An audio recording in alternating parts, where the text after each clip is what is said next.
Alhamdulillah, wassalatu wassalamu ala rasulillah, wa ala alihi wa sahbihi ajma'in. Frères et sœurs en islam, assalamu alaikum wa rahmatullahi wa barakatuh.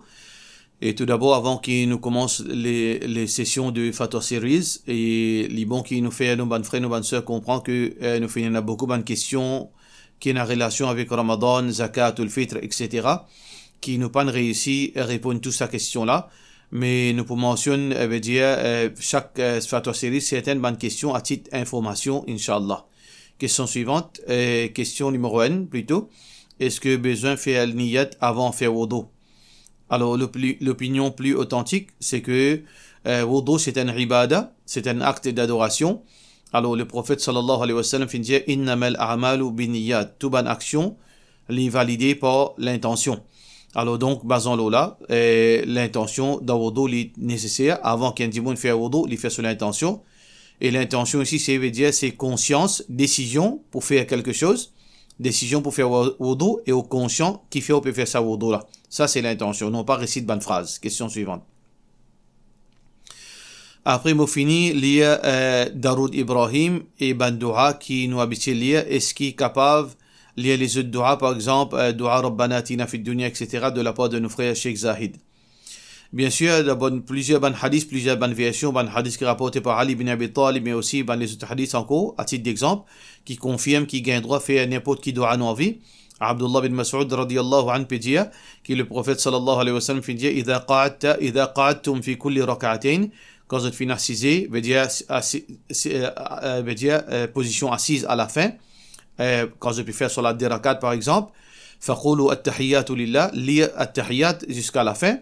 Ensuite, Rasulullah sallallahu alayhi wa sallam dit thumma liyatakhayyaru min ad-du'a ma a'jabahu ilay. Ensuite, il choisit n'importe qui doua qu'il a envie de lire, qui veut dire qu'il peut choisir n'importe qui doua qu'il a envie, qu'il fait lire. Ce hadith ça trouve dans An-Nasa'i. Alors donc ça lui confirme que nous sommes capables de lire n'importe qui doua qui nous envie, après qu'il nous finit lire At-Tahiyyat, doua Ibrahim, salam lo Rasulullah sallallahu alayhi wa sallam, nous sommes capables de faire n'importe qui doua. Mais parmi tout ban doua qui nous sommes capables de lire, il y a un qui est obligatoire. Le prophète sallallahu alayhi wa sallam dit, avant qu'il nous fasse salam, qu'il nous cherche protection. Ça veut dire que c'est un load. Contre quatre choses, Allahumma inni a'udhu bika min adhab jahannam, wa adhab al-qabri, wa min fitnat al-mahya wal-mamat, wa min sharri fitnat al-masih ad-dajjal. Alors donc, de chercher protection, nous dit Allah, protège-nous contre punition d'enfer, punition qabar, contre l'épreuve de la vie et la mort, et aussi contre les épreuves de Dajjal. Alors donc, tentation de Dajjal. Ça, c'est obligatoire. Nous sommes capables de faire les autres doigts dans une forme surérogatoire, qui n'est pas obligatoire. Nous sommes capables de lire les doigts qui nous envie. Question suivante. Salam alaikum. Est-ce qu'il pour Zakatul Fitr, nous sommes capables de sendre l'argent à une association pour lui acheter ration, lui partager, ou bien m'obliger à acheter ration là directement et partager, vu que Zakatul Fitr nous tient en forme de nourriture, pas l'argent. Oui, l'opinion plus authentique, qui majorité ban ulama là, c'est que Zakatul Fitr nous donne en forme de, veut dire nourriture, pas l'argent. Est-ce qu'il donne ban société l'argent là pour veut dire tiers zakat, tiers sadaqatul fitr? Alors obligé bien. Et la ban société qui paie la connaissance. Et dans une société qui a la tête ban djibon qui paie la connaissance, c'est ban jahil. Je ne pas comprendre même comment tirer zakatul fitr. Alors, qui je te fais? Soit qui, il y a beaucoup de sociétés qui pas tirent zakat, l'argent resté. Zakatul fitr ban djibon resté. Et il y a une société qui oublie tirer zakat. Et il y a un cas qui me connaît, qui, ça l'année là, il y a des centaines de zakat pas tirés, inoubliés. Et il y a une société aussi qui dit pas comprend. Zakatul Fitr pour chaque personne à peu près 5,5 livres du riz par exemple, 5,5 à 6 livres du riz. Alors société là qui les fait, ils ramassent tout du riz ensemble, les partagent, les distribuent. Finalement un du monde est capable de gagner 2 livres du riz, un autre du monde il gagne 1 livre du riz. Ça c'est pas principe de Zakatul Fitr. Et si une société il peut prendre sa Zakatul Fitr, il peut tirer comment le prophète sallallahu alayhi wa sallam fait enseigner. Chaque personne sur Zakatul Fitr, par exemple 200 roupies, il peut tirer 6 livres du riz pour chaque personne. Alors donc s'il peut donner la case et dans 5 dimons misère, il peut donner 6 fois 5 livres du riz. Là oui, là dans ce cas, au capable. Ça veut dire vous avez vérifié bien qui est une société au pays quitte ou l'argent. Est-ce qu'ils ont la connaissance ou bien est-ce que ça une société là, il y a un dimon qui advise qui a la connaissance. Là où donne au zakatul fit là-bas, sinon on besoin faire bien, reste vigilant, qui attention au zakatul fit pas compter. Question suivante. Quand est-ce qu'il besoin lier namaz sabina? Alors, moi fin vérifier Coran, moi pas trouve aucune place qui est une salat qui appelle sabina. Et moi fin vérifier le hadith aussi, moi pas fin trouve aucun hadith qui est une salat qui appelle sabina. Apparemment, il y a un bandimoun qui invente une salat qui appelle Sabina, qui fait dans la nuit pendant Ramadan. Et salat de Ramadan, Qiyamul Layl. Qiyamul Layl, nous appelons Tarawi, nous appelons Qiyamul Layl, nous appelons Tahajjud, nous appelons Witr, c'est la même chose. Avec certains petits détails, le nombre, la façon de faire, mais sinon c'est Qiyamul Layl. Mais salat Sabina, moi pas connais, et surtout que apparemment, Salat Sabina, c'est une série de ban rakat qui certainement djibun faire pendant la nuit. Je essaie de terminer le Coran dans une nuit. Alors, donc, lecture Coran, 30 jours dans une seule nuit. Alors, donc, c'est pas lecture Coran parce qu'il est impossible pour un djibun, dans quelques heures, si nous finissons faire Tarawi et nous commençons, veut dire par exemple, 11h à soir jusqu'à 4h, il est impossible pour un djibun terminer 30 jours dans sa 5 heures de temps là. 5 heures de temps, maximum qui est capable de lire, si est capable de lire un CL3, c'est 10, 12, 13. Mais pour lire 30 jours dans 5 heures de temps, 6 heures de temps, il est impossible, à moins qu'il ou sauter, à moins qu'il ou falsifier le Coran, là, qui est pas capable de faire ça quelque chose là. Ça, c'est une quelque chose qui n'est pas d'après l'enseignement du prophète sallallahu alayhi wa sallam. Question suivante. Salam alaikum. Comment une madame qui danse au iddat besoin faire id? Si ce garçon il invite lui, ce garçon reste dans même la cour, mais il peut recevoir un invité. Madame là, est-ce qu'il gagne droit aller de la part de nos frères Moto, de nos sœurs Moto Hassana. Sœur Hassana ou sa madame qui dans ce data, il reste dans la maison. Il n'a pas gagne droit sortir dans la maison, sauf pour une raison valable, pour une nécessité. Alors, il n'y a aucune nécessité qui a accueillir un invité ou bien là-bas. Ce garçon, surtout, alhamdoulilah, les autres restent dans même la cour. Je t'habite dans même la cour, garçon là capable de manger, capable de faire 10 monde venir visiter dans la case, il n'est pas besoin de sortir à l'autre côté parce qu'il est contredit adab, iddat, quand un monde soumission mot. Question suivante. Est-ce qu'il y a besoin de zakat le bijou qui pan mété pour un an ou bien le tout bijou qui est un monde un an? Servi pas servi. Zakat le bijou, il n'a rien à faire avec servi, pas servi, 1 an, 2 ans, 10 ans, il n'a rien à faire avec ça. Ça, c'est une question qui n'a aucun fondement dans la religion. Zakat le bijou, il ban ulama dit il frappé, zakat frapper le bijou, une madame, si une madame a un bijou, complet de bijou, ou bien certaines veut dire bague, etc.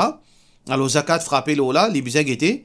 Alors, donc, si ce bijou il vaut 85 grammes l'eau, alors 24 carats par exemple, là, il tire 2,5% sur valeur.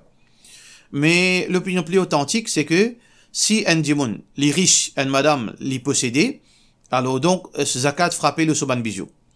Si un dimoun, les pauvres, une madame, les pauvres, il y en a un seul complet de bijoux, zakat pas frapper l'eau là, parce qu'il n'est pas riche.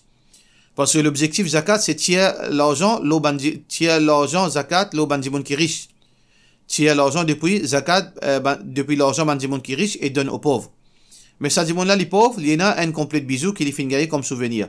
Il n'est pas dans la catégorie bandimoun riche. Mais si un dimoun pauvre, il y en a plus qu'un complet de bijoux. Il y en a 2-3 complets de bijoux. Il y a 2-3 cadeaux ici et ailleurs. Là, non. Les besoins, tirer zakat, soit qu'il y vendent 2-3 complètes. Là-dedans, il garde au minimum une complète. Là, il est capable de dire service à il n'est pas gagné droit, garde plus qu'un complète s'il est misère. Il n'est pas gagné droit. Et il y a 3-4 complets de bijoux. Ils vivent le zakat du monde. Et il y en a 3-4 complets de bijoux. Parce que là, il est dans catégorie de bonnes personnes riches. Parce qu'il y a une complète de bijoux, il vaut à peu près 75 000 à 100 000 roupies. S'il y en a, par exemple, 3-4 complets de bijoux, un dimoun qui possède une valeur à 400-500 000 roupies, il n'est pas capable de considérer pauvre. Ça veut dire qu'il y en a 3 situations. Quelqu'un qui possédait, les riches, il y en a bijoux, zakat frappé l'eau là. Un dimoun qui est pauvre, il y en a un 7 complets de bijoux, ça veut dire qu'il n'est pas dans la catégorie de bonnes personnes riches, puis il y a zakat le ce bijou. un djiboun qui pauvre, il y en a plusieurs complets de bijoux. En fait, il n'est pas dans la catégorie djiboun pauvre. Il est dans la catégorie djiboun qui possédait. Il besoin soit qui les chia zakat le tout sur ban bijoux, soit qu'il y vend les restes complets de bijoux, il garde le minimum possible. Là, il est éligible pour prendre zakat. Question suivante. Et est-ce qu'il y a une madame capable de se micher zakat si ce monsieur est endetté? Alors, tout d'abord, nous avons besoin de comprendre, ça c'est une petite chose qui est très très sensible et parfois Djiboun fait truc. Djiboun endetté. Est-ce que Djiboun endetté mérite zakat? Oui, Allah subhanahu wa ta'ala fait dire wal gharimin, ban qui est endetté. Mais il y a un Djiboun qui est endetté, mais seulement il y a l'argent. Il y a une catégorie de personnes, il doit Djiboun, mais seulement dans la banque, il y a l'argent qui n'est pas retouché. Il y en a des millions en banque. Et il y a une qualité de là, mais il fait dit en dehors. Là, il dit, endetté, mon mérite zakat. Zakat, c'est un djimoun qui paie l'argent qui est dans la catégorie pauvre. Si un djimoun est riche, mais il est endetté en même temps, il n'a pas mérite zakat. S'il est riche et il est endetté, ça veut dire, ce endettement, il est capable, par lui-même, rembourser ce dette. Ça veut dire, il n'a pas mérite zakat. Qui djimoun qui est endetté, qui mérite zakat, si un djimoun est endetté et il paie l'argent qu'il a gardé. Ni en banque, ni de sur la case. Là, il mérite zakat. Si ça, Michel là, ça époux là, il est dans sa catégorie de personnes, qu'il est endetté et il paye aucun l'argent gardé. Alors donc, est-ce que ce madame gagne droit de donner l'argent? Majorité ban ulama, l'eau, ça l'opinion là. Qui est une madame, il gagne droit de donner ce Michel l'argent. Parce que qui fait ça? Parce que madame là, il paye aucune obligation vis-à-vis Michel là. Ça veut dire, il n'est pas pétriqué là. Ça veut dire, il paye aucune obligation vis-à-vis Michel là. Alors, il est capable d'accorder l'argent, zakat. Basant le hadith qui est rapporté par Bukhari Muslim, alors donc, Abu Sa'id al-Khudri radiyallahu an, il dit que le prophète sallallahu alayhi wa sallam, lamma amara nisa bis sadaqa, quand le prophète sallallahu alayhi wa sallam fait une ordre de madame pour tirer sadaqa. Ici, sadaqa dans hadith, il applique pour sadaqa obligatoire et pas obligatoire, le général. Alors, nous pas gain droit, le dire là, péco sadaqa, veut dire normal. Général, nous prenons l'idée de le sens général. Quand le prophète sallallahu alayhi wa sallam fait une ordre de madame pour tirer zakat et les autres sadaqa, جاءت زينب امرأة عبد الله بن مسعود. عبد الله بن مسعود un صحابي سو مدام كابل زينب في منجت رسول الله صلى الله عليه وسلم وقالت اللي فنجي يا نبي الله او بروفيت الله انك امرت اليوم بالصدقه تفين اودنو aujourd'hui pour donner zakat pour donner sadaqa وكان عندي حلي موينا un complet de bijoux موينا bijoux pour moi فاردت ان اتصدق به مفين envie donner sadaqa sa bijou là. فزعم ابن مسعود فين بريتون أنه وولده أحق من أن تصدقت به عليهم. Alors ce monsieur peut prétendre, mon monsieur peut prétendre que les monsieur là et ce garçon plus mérite zakat de son madame. Alors Rasulullah sallallahu alayhi wa sallam qui se dit, le prophète sallallahu alayhi wa sallam fin dit, فقال النبي صلى الله عليه وسلم صدق ابن مسعود fin cause vrai. زوجك وولدك أحق من أن تصدقت به عليهم. Tes messieurs et tes enfants plus méritent qu'ils te donnent te sadaqa, qui veut dire qu'ils te zakat et te sadaqa. Ça veut dire, basant l'eau là, un hadith authentique que une madame lui gagne droit de ce monsieur zakat si ce monsieur pauvre, peu importe dans quelle façon il est pauvre, lui gagne droit prendre ce zakat. Question suivante. Salam alaikum, Cheikh, dans le flou, tu es capable de donner-moi une explication l'eau quand nous rentrons dans la lune Muharram pendant 10 jours et la plupart de nos sœurs, frères, musulmans, pas mangent la chair, je deviens végétarien. Est-ce qu'il est permissible ça? De la part phase. Alors, personnellement, je ne sais pas qui majorité ban musulmans fait ça. Peut-être certains ban imbéciles, ban ignorants, ban jahil, ou bien ban djimoun qui est influencé par certaines ban sectes. Alors, d'après le Coran et d'après Sunna, pas existe ça. Et ça, ils font partie de ban qui nous fait une copie avec ban les autres religions. Et dans les autres religions, ban chrétiens, de autres carême, ne pas manger la chair. Et ban hindous, de autres carême, ne pas manger la chair. Nous, musulmans, nous différents. Nous ban rites différents, nous ban règlements les différents. Nous ban règlements, nous pouvons ça depuis Coran et Sunna Rasulullah sallallahu alayhi wa sallam. Donc, dans Coran et Sunna, dans nos religions, pena veut dire végétarien ou bien abstenir avec la chair dans certains ban moments, veut dire ibadat, etc. Alors donc, il y a une petite chose, c'est une bid'a, c'est une fausseté et n'a rien à faire avec la religion islam. Question suivante. Et moi, j'ai un problème avec mon patron dans le travail. Alors, après plusieurs jours, je fais ça avec mon monsieur. Est-ce que ça appelle ribat? Non, il n'est pas appelé ribat, ça. Si vous pouvez faire une complainte, si vous pouvez mettre un dimoun en garde, complainte, les pas tombe dans la catégorie ribat qui finit défendre le Coran. Quand Allah subhanahu wa ta'ala peut dire, wala yaghtab ba'dukum ba'da, n'a pas cause chacun dans le calomnie, ou bien veut dire faire ban potin, etc. Mais ici, ça qui pour autant, c'est que il y a une situation exceptionnelle qui n'est pas font partie dans sa restriction là. Par exemple, on peut dénoncer un dimoun, on peut mettre un dimoun en garde, on peut expliquer au problème, aux victimes quelque chose, on peut aller devant la cour, on peut faire complainte pour voisin, ou bien on peut donner des détails concernant un dimoun qui est un danger public.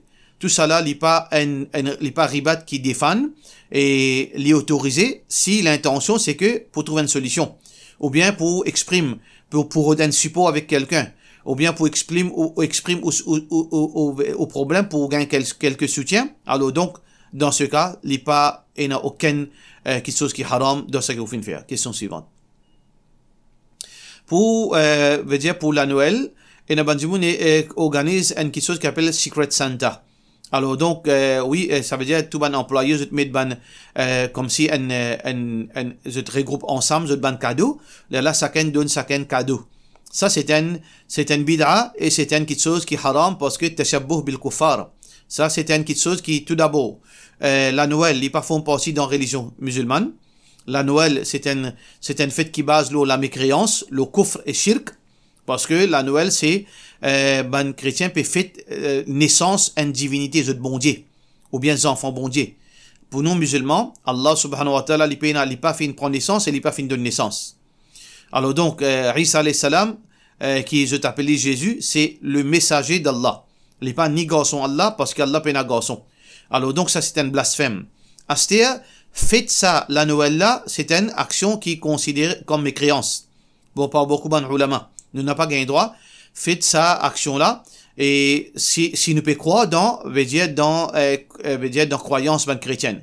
Mais si nous pouvons faire ça dans une forme culturelle, il reste toujours un grand kabira, un grand péché. Alors donc, invente un autre fausseté ou un autre fausseté. Secret Santa, c'est une invention qui base d'une autre invention. La Noël, c'est une invention. Secret Santa, c'est une invention d'une autre invention. Alors, au minimum, c'est un grand péché. C'est une fausseté. Et le prophète, sallallahu alayhi wa sallam, dit « Wa man tashabbaha biqawmin fahuwa minhum » c'est lui qui imite un peuple, il est parmi lui, le jour du Qiyamah. Alors donc, les haram, on n'a pas gagné droit, participe dans sa bonne histoire, bonne quelque chose qui fausse là. Question suivante. Salam alaikum, mo tifi in marié avec mon cousin, avec mon cousin, mon mamou ce garçon. Ça veut dire, au cousin, mo tifi in marié avec mon cousin. C'est-à-dire, mon mamou ce garçon. Mon cousin veut dire, il n'est pas mon mahram. Astia là, il fait une vie de mon gendre. Est-ce qu'il est mon mahram Astia? Est-ce qu'il m'a gagné droit voyager avec lui? De la part de nos sœurs Samira Zainab et Abu Bakr. Oui, au cousin, il n'est pas au mahram.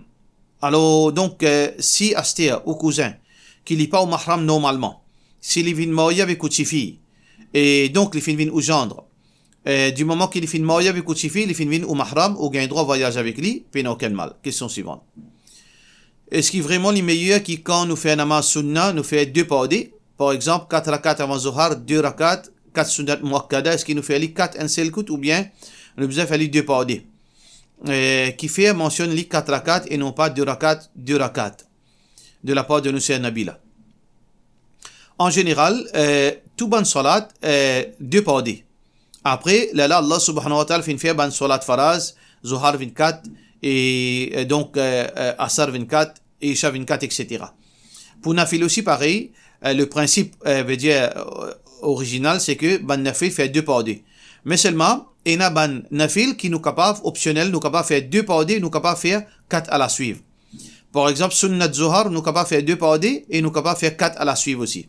Tous les deux, fin pratiqués par ban sahaba. Et aussi, 4 rakat, asar aussi pareil, nous capable faire les 4 simultanément, nous capable faire les 2 pardés. Et aussi, nous avons 4 rakat après salatul isha. Et ça, d'après hadith Rasulullah sallallahu alayhi wa sallam, nous avons fait nous supposons faire 4 à la suivre. Ça veut dire, tous les deux variations. En général, tout ban nafil sunna les 2 pardés, mais exceptionnellement, il y a ban salat nafil qui nous fait optionnellement 2 pardés ou bien 4, Et na salat nafil nous fait les 4 à la suivre aussi. Tous les deux versions qui existent dans Sunna. Question suivante. Si imam peut faire salam en disant assalamu alaikum wa rahmatullah, est-ce que musalli gagne le droit de dire assalamu alaikum wa rahmatullahi wa barakatuh? Ou bien il a besoin de dire pareil comme un imam?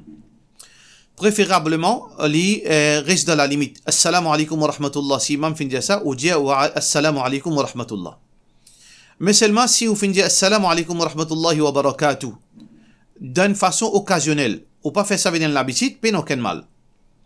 Mais si un dimon, à chaque fois qu'imam dit assalamu alaikum wa rahmatullah, il dit assalamu alaikum wa rahmatullahi wa barakatuh, là il peut faire une petite chose, faudrait nous guetter est-ce que ban sahaba fin fait ça? Est-ce que le prophète sallallahu alayhi wa sallam autorise qui à chaque fois qu'imam dit assalamu alaikum wa rahmatullah nous fait aller, préférablement nous évite ça, attention à le tombe dans une petite chose qui paye non. Mais ce qui est néréa, si quand imam, parfois, il dit assalamu alaikum wa rahmatullah, maman fait assalamu alaikum wa rahmatullahi wa barakatuh, est-ce qu'il m'a fait une contredire imam?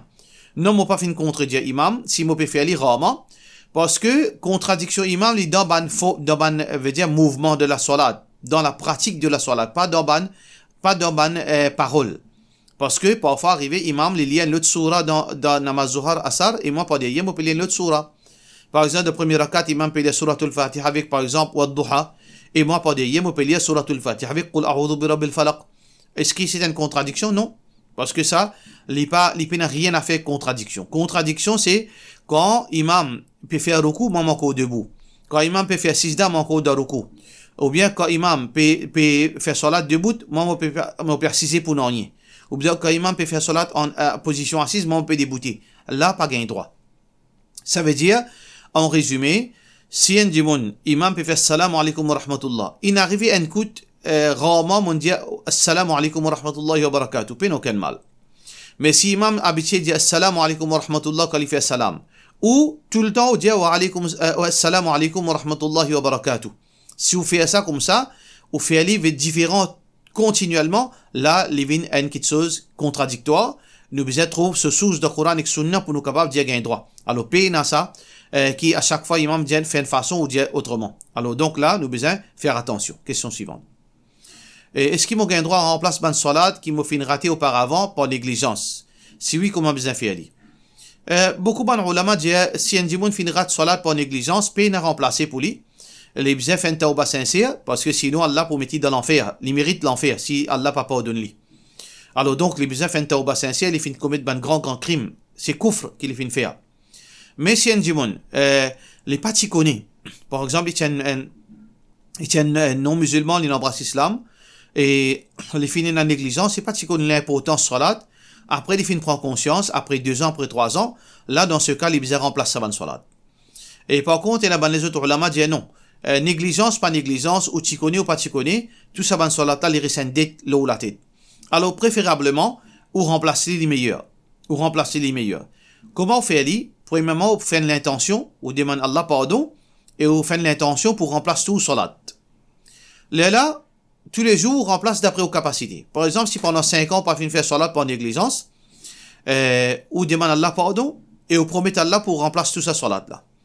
Là, on guette d'après aux capacités, 2 salats par jour, 3 salats par jour, ou bien après, 1 salat par jour d'après aux capacités, on remplace li. Si vous faites une récit complète, alhamdulillah, si vous pas une récit complète ou l'intention, les compter devant Allah subhanahu wa ta'ala. Question suivante.